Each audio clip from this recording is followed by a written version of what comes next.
ओम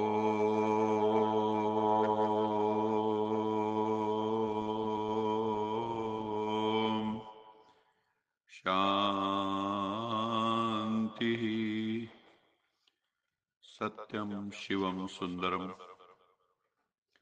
सच्चिदानंद स्वरूप सत श्री अकाल मूर्त सदाशिव परमपिता परमात्मा की परम प्रिय संतान, प्यारे भाइयों तथा बहनों, आज का मुरली मंथन प्रस्तुत है। आज बाबा ने कहा कि तुम बच्चों को कभी किसी से कोई आश नहीं रखनी है, कभी किसी से कुछ चाहना नहीं रखनी है, कभी किसी से मांगना भी नहीं है। भक्ति मार्ग में भी कहते थे, मांगन मरण समान है, मत मांगो कोई भीख, मांगन ते मरना भला, ये सतगुरु की सीख। कभी भी किसी से कुछ भी लेने की इच्छा नहीं होनी चाहिए, क्योंकि तुम दाता के बच्चे हो। जो दाता के बच्चे होते हैं वो सबको देते हैं, वो देवता होते हैं। देवता मैंने देने वाला, लेवता मैंने लेने वाला। हमें लेवता नहीं बनना है, देवता बनना है, दाता बनना है। और हमें सबको सुख शांति खुशी आनंद सबको बांटना है, खुशियां बांटनी है। दुनिया बहुत टेंशन में है, डिप्रेशन में है, चिंता में है, फिक्र में है, गम में है। उनको उससे बाहर निकालना है। बिना ज्ञान योग के उनको बाहर नहीं निकाला जा सकता। जो आत्माएं परमपिता परमात्मा का परमात्मा को पहचान लेती हैं, वो आत्माएं ईश्वर के कार्य में सहयोगी बन जाती हैं ऑटोमेटिकली। जिसको आनंद की खुशी की अनुभूति होती है, जिसको परमात्मा से प्राप्ति होती है, तो वो भगवान के काम में तन मन धन से सहयोगी बन जाते हैं। तुम्हें परमात्मा से आशीर्वाद भी कृपा भी मांगने की दरकार नहीं। उसकी बजाय खुद को पात्रात्मा बनाना है, उसके लायक बनाना है, तो कृपा ऑटोमेटिकली बरसने लगेगी। कहावत भी है ना, फर्स्ट डिजर्व देन डिजायर। पहले खुद को डिजर्विंग कैंडिडेट बनाओ, डिजर्व तो करो। जब डिजर्विंग हो जाएंगे तो ऑटोमेटिकली बरसने लगता है। तो खुद को योग्य आत्मा बनाना है। तुम बच्चों का काम है ज्ञान और योग से सबकी रूहानी सेवा करना। लाइट एंड माइट, लाइट मतलब नॉलेज, माइट माना शक्ति। योग, योग की शक्ति, योग से शक्ति आती है आत्मा में, और ज्ञान से तीसरा नेत्र खुलता है, थर्ड आई ऑफ विजडम खुल जाती है। तो हमें ज्ञान और योग से सबकी सेवा करनी है। जो सर्विस करेंगे वही उच्च पद पाएंगे। हमारा काम है परम पिता परमात्मा से कनेक्शन जोड़ना। शांति शक्ति आनंद ऑटोमेटिकली मिल जाएगा। हमें परमात्मा से कनेक्शन जोड़ने का अभ्यास करना होगा।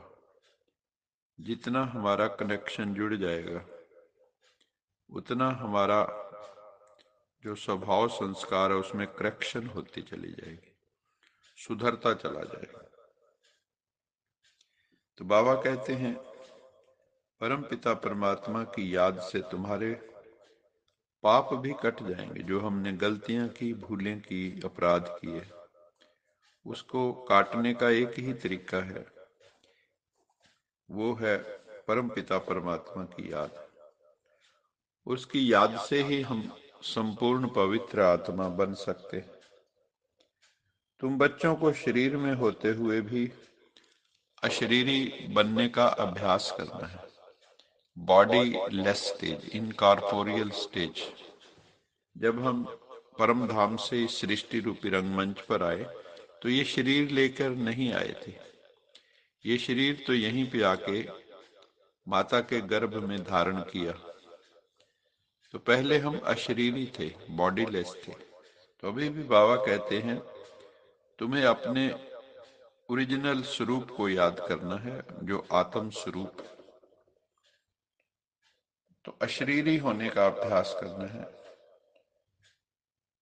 तो हम तमो प्रधान से सतो प्रधान बन जाते हैं। अशरीरी होकर अशरीरी परमपिता परमात्मा को याद करना है। भगवान का भी शरीर नहीं, अगर उसको मिलना है तो हमें अशरीरी होना होगा। बाबा ने फिर उदाहरण दिया कि डिटैचमेंट, अशरीरीपन की अनुभूति तो नींद में भी होती है। वहां पर भी आत्मा डिटैच हो जाती बॉडी से, शरीर की पकड़ छोड़ देती है, लेकिन उससे विकर्म विनाश नहीं होते। जो पाप कर्म किए हैं वो विनाश नहीं होते। विकर्म विनाश तो मेडिटेशन से ही होते हैं, योग से ही होते हैं, योग साधना से ही होते हैं। तो बच्चों को योग साधना करनी है, खूब तपस्या करनी, मन को वश में करना है। बाबा समझाते हैं ज्ञान मुरली रेगुलर पढ़नी है व सुननी है। अभी हम मुरली ही पढ़ सुन रहे हैं तो तुम्हारी प्रेजेंट लग जाएगी। जैसे स्कूल के अंदर प्रेजेंट लगती, कॉलेज में प्रेजेंट लगती है। बाबा कहता है प्रेजेंट उसी की लगेगी जो मुरली सुनते हैं। जो मुरली नहीं सुनते उनकी एब्सेंट लग जाएगी। कारण क्या है? जो उस दिन बाबा ने ज्ञान सुनाया, जो ज्ञान के नए नए पॉइंट्स बताए, वो मिस हो जाएंगे। जो बच्चे रेगुलर मुरली सुनेंगे फिर उनको अपने अंदर एक शक्ति डेवलप हो जाएगी। मुरली इज फॉर एम्पावरमेंट। मुरली हमें एम्पावर करती है ताकि हम हर परिस्थिति का सामना कर सके, और खुशी खुशी, रोते हुए नहीं। ज्यादातर दुनिया सामना तो करती है परिस्थितियों का, लेकिन रोते रोते। तो बाबा कहते हैं तुम्हें रोना नहीं है, तुम्हें हंसते हंसते हर परिस्थिति का सामना करने के लिए खुद को एम्पावर करना है। परमपिता परमात्मा है गरीब निवास, वो शाहूकार निवास नहीं है। इसलिए उसके पास जो भी आते हैं वो साधारण जीव प्राणी होते हैं। ज्यादातर साधारण बच्चे ही उसके पास आते हैं, गरीब बच्चे ही उसके पास आते हैं, वही ज्ञान सुनते हैं। शाहूकारों को तो अपना नशा रहता है, अहंकार रहता है। कोई विरले होते हैं जो शाहूकार भी होते हैं और दिल से प्रभु को याद करते हैं। इसलिए शास्त्राओं में अहिल्या, कुब्जा, भीलनी, सुदामा आदि का गायन है। गरीब बच्चे बड़ी दिल से बाबा को याद करते हैं। अमीरों को तो फुर्सत ही नहीं। अमीर लोग जो हैं वो और अमीर होने के चक्कर में रहते हैं, जिसको कहते हैं 99 का चक्कर। कोई भी उससे मुक्त नहीं हो पाता। ना जाने कितनी पीढ़ियों का इकट्ठा करना चाहते हैं। साईं इतना दीजिए जामे कुटुंब समाए, मैं भी भूखा ना रहूं, साधु भी भूखा न जाए। बहुत ज्यादा अगर बटोर लेंगे, इकट्ठा कर लेंगे, उसको संभालने में भी फिर दिक्कत आती है। या तो उसका शुभ कार्यों में लगाएं, नहीं तो अपने श्वास, सारे श्वास उन चीजों के ऊपर लगाना बुद्धिमत्ता नहीं है। सेल्फ इंप्रूवमेंट पर भी टाइम देना है। सेल्फ रियलाइजेशन, गॉड रियलाइजेशन पर भी टाइम देना है। आगे बाबा ने कहा यदि पुरुषार्थ में उन्नति चाहते हो तो अपने करैक्टर को सुधारना है। तो उसके लिए क्या करना है? डेली डायरी मेंटेन करनी है, अपने मन की, वचन की, कर्म की।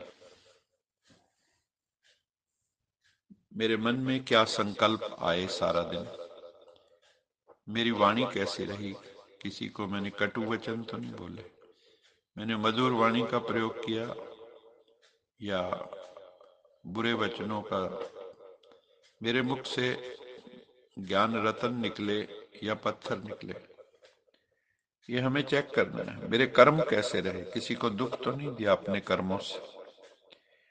डायरी रखने से बाबा कहते तुम्हें बहुत फायदा होगा। रात्रि सोने से पूर्व फिर मन वचन कर्म का लेखा जोखा भी चेक करना है, क्या घाटा हुआ या फायदा हुआ।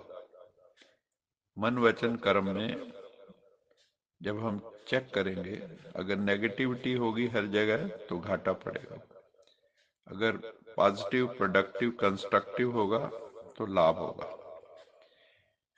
किसी विकार के अधीन तो नहीं हुए, ये भी चेक करना है। किसी आत्मा को दुख तो नहीं दिया, ये भी चेक करना है।